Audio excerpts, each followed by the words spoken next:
Hello friends, स्वागत है आप लोग का एनसीईआरटी जोन में। एडुटेरिया का करंट अफेयर्स डिस्कस कर रहे थे। नेशनल करंट अफेयर्स हम कंप्लीट कर चुके हैं, इंटरनेशनल करंट अफेयर्स डिस्कस कर चुके हैं। ये 26 चैप्टर है, 27 चैप्टर, अभी हम 28 कर रहे हैं। देखो, हम ऐसे मत मान लिए कि पहले चैप्टर्स करा रहे। पहले चैप्टर सब में स्टार्टिंग में कुछ ऐसा है कि अपॉइंटमेंट है, तो मैं कुछ इस तरह वो चीज़ मैं ऑर्गेनाइज करके बता ही नहीं सकता, लेकिन मैं इसको जिसको पहले ऑर्गेनाइज करके और इम्पॉर्टेंस के हिसाब से जो ज़्यादा इम्पॉर्टेंट है उसको पहले करा रहा हूँ, क्योंकि नेशनल करंट अफेयर्स, इंटरनेशनल, इसके बाद इकोनॉमी, इसके बाद science and tech and defence, ये साथ में है। तो आज ये कर रहे हैं, कल ये 12 करेंगे। उसके बाद एक दिन बजट, फिर इकोनॉमी सर्वे, इसके अलावा फिर इन्वायरमेंट एंड इकोलॉजी रिपोर्ट्स, ये सब डिस्कस करेंगे। अगर आपको पसंद आता है तो सिंपल आप कमेंट सेक्शन में बताइएगा, अगर नहीं बताइएगा तो मुझे पता ही कैसे चलेगा। तो चलिए आज हम डिस्कस करते हैं इकोनॉमी। इसमें भी ऑर्गेनाइज रूप से हम कराएंगे कि एसबीआई से रिलेटेड स्कीम क्या है, आरबीआई से रिलेटेड क्या है, कुछ और बैंक है, आईसीआईसीआई बैंक, 2-3 चीज़ किया है। उसके बाद ग्रोथ रेट पे, इंडिया के ग्रोथ रेट पे कई लोगों ने, कई ऑर्गेनाइजेशन ने बोला है, उस सबको मैंने एक जगह ऑर्गेनाइज किया है। वर्ल्ड बैंक से रिलेटेड कुछ चीज़ें हैं, उनको एक जगह कर लिया, बस इतना ही है। ठीक है, उसके अलावा कुछ और न्यूज़ है। ठीक है, तो चलिए शुरू करते हैं। ये हमारे कोर्सेस है, आप ज्वाइन करना चाहे तो आप कर सकते हो। इस नंबर पे आप मैसेज करना और टेलीग्राम ग्रुप भी ज्वाइन कर लेना। चलिए 9582062485। चलिए सबसे पहले देश का सबसे बड़ा बैंक एसबीआई के बारे में डिस्कस कर लेते हैं। टोटल पहले आपको बताइएगा जो सबसे बड़ा बैंक है, और एक और चीज़ आप सबसे पहले बताइए टोटल नेशनलाइज्ड बैंक कितने हो चुके हैं। अभी टोटल सिर्फ 12 नेशनलाइज्ड बैंक है, और आपको पता है मर्जर वगैरह बहुत हुआ, इसके कारण अब सिर्फ 12 बचे हुए एसबीआई। तो एसबीआई के बारे में हम इतने करंट अफेयर्स डिस्कस करते, उससे पहले कुछ इन्फॉर्मेशन डिस्कस कर लेते हैं एसबीआई के बारे में। एसबीआई का फॉर्मेशन कब हुआ था, किस एक्ट के बाद। देखो बेसिक कुछ मैं बता दे रहा हूँ, ये सब आपको पता ही है। पहले 3 बैंक हुआ करता था, bank of Calcutta, bank of Bombay, bank of Madras. ये सबसे पहले एस्टैब्लिश हुआ 1806, 1840, 40 और 43। बाद में ये तीनों मिल गया, और बाद में 1921 में बन गया imperial bank of India, imperial bank of India. और बाद में 1 जुलाई 1955 को एसबीआई का फॉर्मेशन हुआ। एसबीआई का हेडक्वार्टर कहाँ पे? एसबीआई का हेडक्वार्टर है मुंबई में। और की सबसे इम्पोर्टेंट क्या है, चेयरमैन कौन है? दिनेश जी, दिनेश कुमार खरा। ठीक है, तो एसबीआई का 2 स्कीम है, एक बिजनेसमैन के लिए, क्योंकि आपको पता है कोविड-19 का सिचुएशन है। तो जो बिजनेसमैन, ध्यान देना, जो बिजनेसमैन मान लो हेल्थ केयर इंफ्रास्ट्रक्चर से रिलेटेड कुछ भी बनाना चाहता है, मान लो हॉस्पिटल, या मान लो कोई वैक्सीन, या कुछ भी बनाना चाहता है, या कोई और इंफ्रास्ट्रक्चर बनाना चाहता है जिससे हेल्थ केयर में फ़ायदा हो, उसको 100 करोड़ तक लोन मिल सकता है। और ये उसको 10 साल में रीपे करना है। 100 करोड़ का लोन 10 साल में रीपे करना है। क्या नाम है? आरोग्य हेल्थ केयर बिजनेस लोन। समझ में आना? आरोग्य health care business loan. Clear, कोई दिक्कत नहीं। एक और है, तो ये तो बिजनेसमैन का हुआ। क्या पर्सनल आदमी लोन ले सकता है? क्या इंसान, मतलब पर्सन के लिए कोई है? हाँ, एक पर्सनल लोन भी है जिसका नाम है कवच। देखो कवच है, पर्सनल लोन, प्लीज आप यहीं पे कंफ्यूज हो जाए। आरोग्य है बिजनेसमैन के लिए, आरोग्य, ठीक है ना, आरोग्य है बिजनेसमैन के लिए, कवच है पर्सनल लोन, कोई दिक्कत नहीं है। एक आरोग्य से आप आरोग्य को कंफ्यूजन नहीं करना, ये मैं बताऊंगा। ये सिडबी का स्कीम है, small industrial development bank of India का है ये आरोग्य है, ठीक है ना।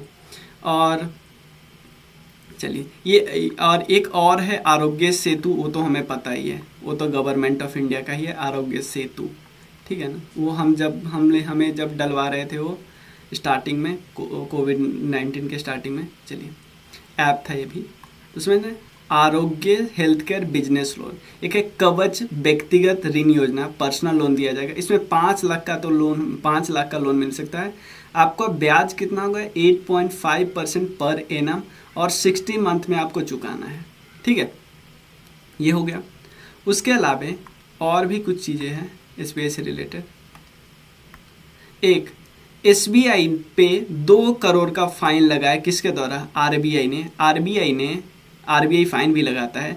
आरबीआई यहाँ पे आपको मिलेगा आईसीआईसीआई बैंक पे भी फाइन लगाते हुए, इस पे भी फाइन लगाते हुए, और इवन बैंक को कैंसिलेशन भी करता है, किसी बैंक के लाइसेंस को कैंसिल भी करता है, ये भी आपको दिखेगा।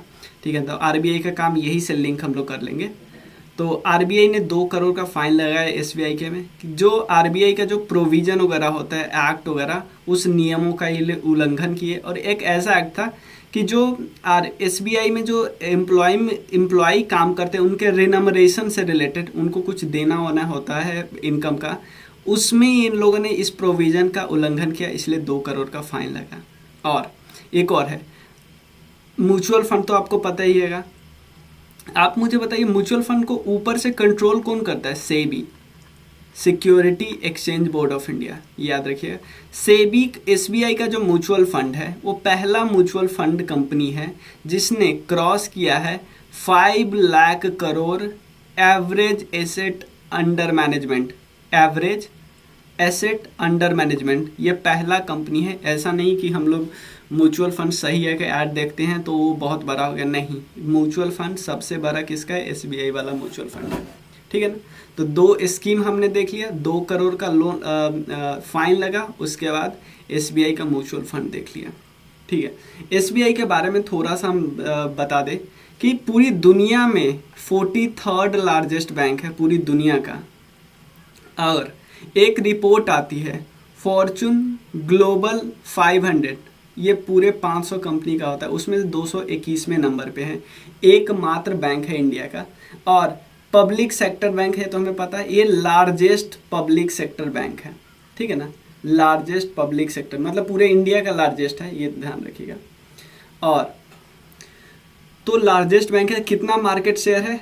23% मार्केट शेयर है बैंक के द्वारा जितना है उसमें से, और 25% एम्प्लॉय को ये कलेक्ट करते हैं। मतलब टोटल लोन जो और डिपॉजिट दिया जाता है ना पूरे बैंक के द्वारा इंडिया में, उसमें से 25% तो बस एसबीआई है। ठीक है ना। और एक और चीज़, एम्प्लॉयमेंट देने में भी 5th लार्जेस्ट है। चलिए आरबीआई से रिलेटेड आरबीआई को लिंक करते हैं। आरबीआई ने क्या किया है? आरबीआई ने मुंबई के एक बैंक शिवम सहकारी बैंक, या उसको शिवाजी राव भोसले बैंक बोलते हैं, इसका लाइसेंस कैंसिल कर दिया। बोला कि भाई तुम्हारे पास तो पैसे ही नहीं है न लोन देने के लिए, ना तुम्हारे अपनी मतलब वो हालत ठीक नहीं है, तो इसके लाइसेंस को कैंसिल कर दिया गया है। और आरबीआई, क्योंकि आपको पता है फॉरेन एक्सचेंज रिजर्व आरबीआई के पास ही रखता है, तो हम लोग 4th नंबर पे आ गए हैं फॉरेन एक्सचेंज रिजर्व के मामले में। फॉरेन एक्सचेंज रिजर्व में सबसे ऊपर है चाइना, फिर जापान, फिर स्विट्जरलैंड। ठीक है ना। कितना है? 640 बिलियन प्लस है। ठीक है ना। बुक में तो 5 कुछ ही दिया है, 550 के आसपास, लेकिन अभी करेंटली 640 के आसपास हो गया है। चलिए उसके अलावा एक आरबीआई ने एक जी सैप लाया है। इसका मतलब है, जी सैप का मतलब क्या है? Government security acquisition programme. मतलब कि गवर्नमेंट का सिक्योरिटी को एक्वायर करने वाला प्रोग्राम है। देखो सिक्योरिटी, शेयर, डिवेंचर, बॉन्ड, इस सब में मैंने अच्छे से डिफरेंस बताया हमारे क्राउन वाले अभी कोर्स में, अभी वही चला, उसमें इकोनॉमी ही चल रहा है। ठीक है, तो आप नंबर पे मैसेज करके ज्वाइन हो सकते हो। ठीक है, शिवाजी राव भोसले। अब एक और, आरबीआई ने फाइनेंशियल लिटरेसी वीक भी चलाया है। कब से? 8 से 12 फरवरी के बीच। इसका थीम क्या था? थीम था कि क्रेडिट का डिसिप्लिन मेंटेन करना है, credit discipline and credit from formal institution, कि भाई साहूकार लोग से नहीं लेना है उधार, वो जान ले लेंगे, मतलब ऑलमोस्ट जान ही ले लेते हैं ना। Credit discipline and credit from formal institution. ठीक है ना। आरबीआई ने एक तरफ एसबीआई को 2 करोड़ का फाइन लगाया, और किसको फाइन लगाया? आरबीआई ने आईसीआईसीआई बैंक को भी 3 करोड़ का फाइन लगाया है। हम यहीं से लिंक कर लिए, 3 करोड़ का फाइन लगाया है। देखो ये मैं इसीलिए ऑर्गेनाइज करता हूँ क्योंकि हमारा माइंड ऐसे ही वर्क करता है, लिंकेजेज पे हमारा माइंड वर्क करता है। अगर सिंपल, चाहे आप नेशनल करंट अफेयर्स को एक बारी मेरे वीडियो से देख लें या इंटरनेशनल, और एक बारी बुक से देखना, कितना फ़र्क रहेगा। करंट अफेयर सारा वही है, मैंने बस क्या कर दिया, लिंक करके आपको ऑर्गेनाइज करके दिया कि हमारा दिमाग ऐसे ही समझता है, और दिमाग को वैसे ही समझाओ, मतलब दिमाग को जैसे अच्छा लगता है वैसे ही करना है ना। ठीक है, और आपको अच्छा लगता है तो शेयर जरूर करना, बस हो गया काम। ठीक है। आईसीआईसी बैंक पे 3 करोड़ का लोन लगाया। क्यों लगाया? कि आरबीआई का कुछ डायरेक्शन था, उसको ये माना नहीं, नॉन कंप्लाई किया आरबीआई के डायरेक्शन से। आरबीआई का क्या डायरेक्शन था कि भाई सिक्योरिटी को एक कैटेगरी से दूसरे कैटेगरी में ट्रांसफ़र करो, तो ये माना नहीं, इसलिए 3 करोड़ का फाइन लगा दिया। होता है, देखो इंटरनल इतना जाना नहीं है, बस आरबीआई ने 2 को फाइन लगाया, बस बेसिक बात समझ ले। एसबीआई को फाइन लगाया थोड़ा एम्प्लॉई के रेनमरेशन से रिलेटेड है, और आईसीआईसीआई को फाइन लगाया थोड़ा इसमें सिक्योरिटी से रिलेटेड है, ठीक है। अब एक और इसने क्या बनाया आईसीआई बैंक में, मर्चेंट स्टैक। मर्चेंट स्टैक क्या है कि डिजिटल और कॉन्टैक्टलेस बैंकिंग प्लेटफॉर्म बनाए, किसके लिए? शॉपकीपर को। और इसमें शॉपकीपर को 25 लाख तक का ओवरड्राफ्ट भी प्रदान किया जा सकता है। मर्चेंट स्टैक मतलब डिजिटल और कॉन्टैक्टलेस बैंकिंग प्लेटफॉर्म होगा सिर्फ शॉपकीपर के लिए। मर्चेंट नाम से ही पता चलता है, यानी ये पर्सनल लोन वगैरह इससे रिलेटेड नहीं है। और एक और है इंस्टा एफएक्स ऐप। ये इंस्टा एफएक्स ऐप है। सिंपल, आप अगर बाहर जाओगे, मान लो आप दुबई गए, ठीक है ना, आप दुबई गए, लेकिन दुबई जाने से पहले आपको ऐसा थोड़ी कि आप यहाँ से कैश ले जाओगे, नहीं, ऐसा कुछ ले जाओगे कि आपका एटीएम कार्ड ऐसा मिल जाए जो वहाँ के एटीएम में काम करे। तो सेम यही फॉरेस्ट प्रीपेड कार्ड जल्दी मिल जाएगा इस ऐप के थ्रू, इंस्टा एफएक्स ऐप, ठीक है ना, इंस्टा एफएक्स ऐप, ठीक है ना। फॉरेन एक्सचेंज, इंस्टा मतलब इंस्टेंट ऐप है, ठीक है, कोई दिक्कत नहीं। तो एक और एग्जांपल है, एक और है कोटक महिंद्रा वाला, एक याद कर लीजिएगा, कोटक महिंद्रा। इसका क्या है, पे योर कॉन्टैक्ट, ये भी मोबाइल ऐप है। तो मोबाइल ऐप देख लेना, ये एक प्लेटफॉर्म है, ये एक मोबाइल ऐप है। इंस्टा एफएक्स एक है, पे योर कॉन्टैक्ट कोटक महिंद्रा का एक ऐप है, जिसमें आप अपने पेमेंट कर सकते हो मोबाइल नंबर के थ्रू बेनिफिशियरी को, ठीक है। अब कुछ हमें स्कीम देखना है वर्ल्ड बैंक से रिलेटेड। वर्ल्ड बैंक ने क्या क्या किया है? सबसे पहले वर्ल्ड बैंक ने मिजोरम के साथ मेमोरेंडम ऑफ अंडरस्टैंडिंग साइन किया है, मिजोरम के साथ, ठीक है। एक चीज आरबीआई में बताना रह गया था, आरबीआई के बारे में बेसिक। क्या आरबीआई के बारे में बेसिक आपको आता है? जैसे शशिकांत दास जी उनके गवर्नर है, शशिकांत दास जी, और डिप्टी गवर्नर भी होते हैं 4, जैसे टी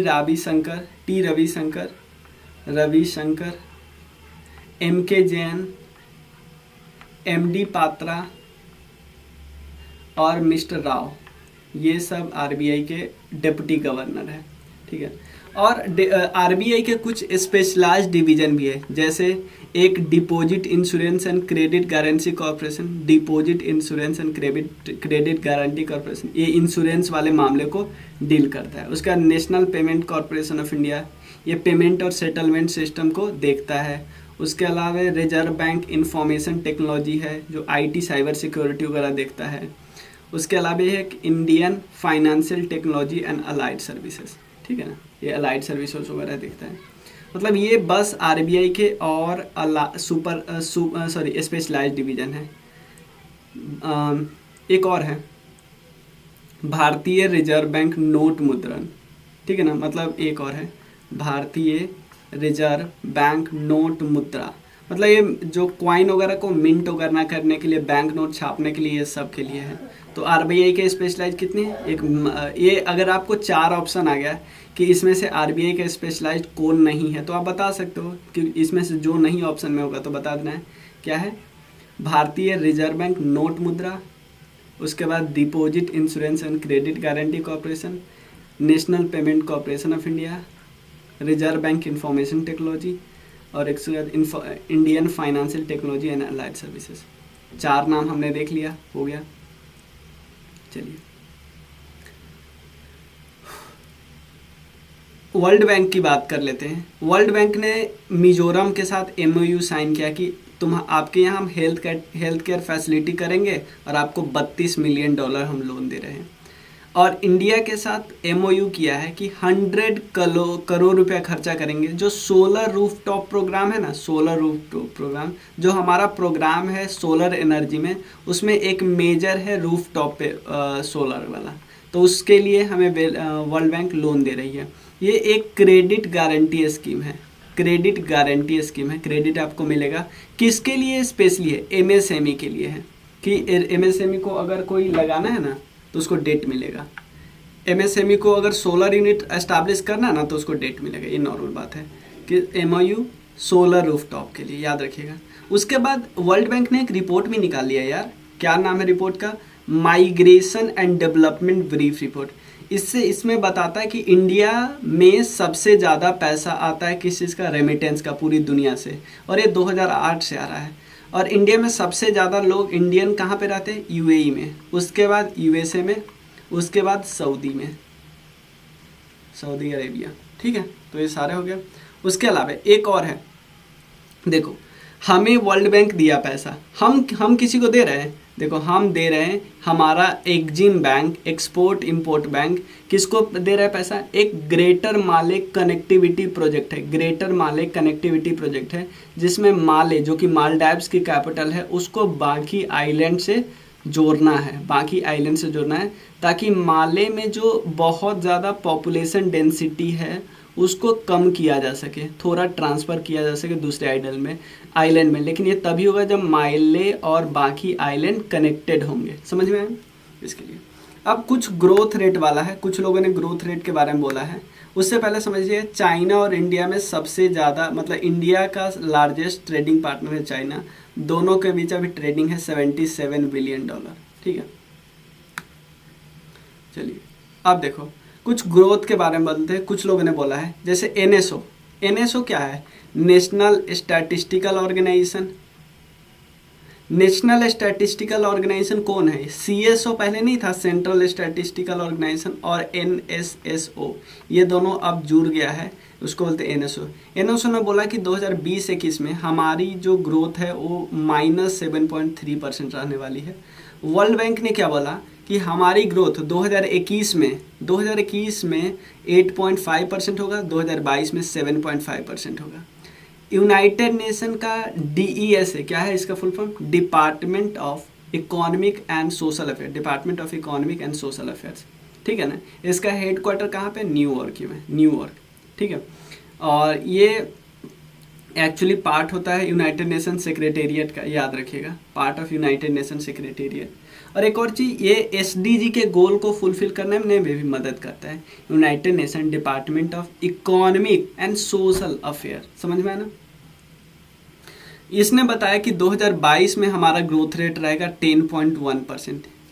IMF ने क्या बोला कि हमारा 2021 में 11.5% होगा। यूनाइटेड नेशन ने क्या बोला, 2021 में हमारा 7.3% होगा। तो ये इन लोगों का है, बस थोड़ा सा बस नज़र दौड़ा लीजिएगा, ज़्यादा याद करने, लेकिन किसी एक का तो पूछ ही देगा यार, क्योंकि पूछ देते हैं यार, अब क्या करिएगा। LIC के बारे में दो चीज़ है।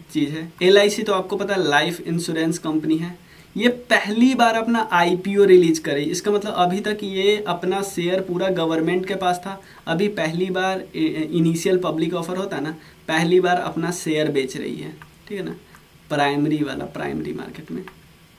ठीक है ना, इसके बारे में बोला जाता है कि 3rd स्ट्रॉन्गेस्ट और 10th most valuable insurance company. ये तो तीसरे नंबर पे स्ट्रॉन्गेस्ट है, 10वें नंबर पे वैल्यूएबल इंश्योरेंस कंपनी। तो रैंकिंग आपसे पूछेगा नहीं, बताओ कौन इसने किया है। एक ब्रांड वैल्यूएशन कंपनी है जो ब्रांड को वैल्यू करती है, मतलब बताती है कि ये ब्रांड कितना अच्छा है, कितना सही है। तो एक कंपनी का नाम है ब्रांड फाइनेंस, उसने बताया। ठीक है, ब्रांड फाइनेंस, ये कहाँ की कंपनी है, लंदन की। चलिए FDI की बात करें तो सबसे ज़्यादा इंडिया में FDI आता है सिंगापुर से, तब अमेरिका से आता है। ठीक है, उसके अलावा इंडो और यूनाइटेड किंगडम में किया है, और सबसे ज़्यादा गया कहाँ पे, गुजरात में, याद रखिएगा। इंडो और UK ने बायलैटरल रिलेशनशिप साइन किया है कि 10 साल के लिए एम्बिशियस मतलब कि रिलेशनशिप के लिए। ठीक है, सिडबी से रिलेटेड दो है, हमने देख लिया था। एक श्वास, ये है हेल्थ केयर सेक्टर को असिस्टेंस देना, और एक है आरोग्य, कि इसमें असिस्टेंस देना किसको, MSME को। इसमें सिंपल क्या है, सिर्फ हेल्थ केयर सेक्टर की बात कर रही है, और इसमें MSME को असिस्टेंस दो कि वो रिकवर करे और ऑर्गेनिक ग्रोथ हो। ऑर्गेनिक ऐसा नहीं कि आप जल्दी से पैसा दे के उसको इनऑर्गेनिक ग्रोथ का मतलब, इनऑर्गेनिक मतलब जो दिखता नहीं है, मतलब ग्रोथ दिख रहा है बस लेकिन एक्चुअली हो नहीं रहा है, लेकिन आरओ का मतलब है एक्चुअली ग्रोथ हो, ठीक है ना। चलिए ये सारे हैं, और भी कुछ है देख लेते हैं, नहीं इतना ही है। हमारा इकोनॉमी में कम ही था, जितना हमने किया वो काफ़ी है, ठीक है। मतलब ये बुक से रिलेटेड है, एक और मैगजीन हम कराएंगे, ये हमारा कंप्लीट हो जाएगा तब। जैसे जो नेक्स्ट मंथ में स्पीडी का आता है ना, स्पीडी का भी इस बार इंग्लिश में आ रहा है, तो स्पीडी का इंग्लिश में हम लेके करवाएंगे, ठीक है। देखो करवाना तो है हमें अपने हैंड राइटिंग में, और प्लीज़ प्लीज़ प्लीज़ इसका पीडीएफ मत मांग लेना, मैं चाहता हूँ कि आप लोग खुद ऐसे करो, खुद ऐसे नोट्स बनाओ, ठीक है ना। सिंपल आप सोचो ना, एक बार बुक से पढ़ो, एक बार दूसरी बार ऐसे कर लो, पूरा पूरा आपको नहीं लिखना है, ऐसे बना लिया तो आपको बहुत टाइम बचेगा। हमें लगे कि यार नोट्स बना रहे हैं, लेकिन नोट्स बना रहे हैं, बस हम पढ़ते पढ़ते जो लिखते नहीं है, बस उसको थोड़ा ऑर्गेनाइज लिख देना है। और मैं तो आपके लिए आधा से ज़्यादा काम तो कर ही दिया, ठीक है ना। इस नंबर पे मैसेज करके फीडबैक देख सकते हो, और प्लीज़ अच्छा लगे तो कमेंट जरूर करना, क्योंकि कमेंट से फ़ायदा, पता है फ़ायदा क्या होता है, क्योंकि बहुत स्टूडेंट पहले कमेंट ही देखते हैं कि सही है कि नहीं। तो आप अगर लिखोगे जो भी आपको जैसा भी लगता है, फीडबैक निगेटिव और पॉजिटिव दोगे, तो इस सिंपल आपके और दोस्त को मतलब कि आसानी होगी कि इस पे ट्रस्ट करे या ना करे, सिंपल है। तो जो लोग पहले से ट्रस्ट करते हैं वो बाकी लोगों को ट्रस्ट करवा सकते हैं। तो चलिए, थैंक यू सो मच।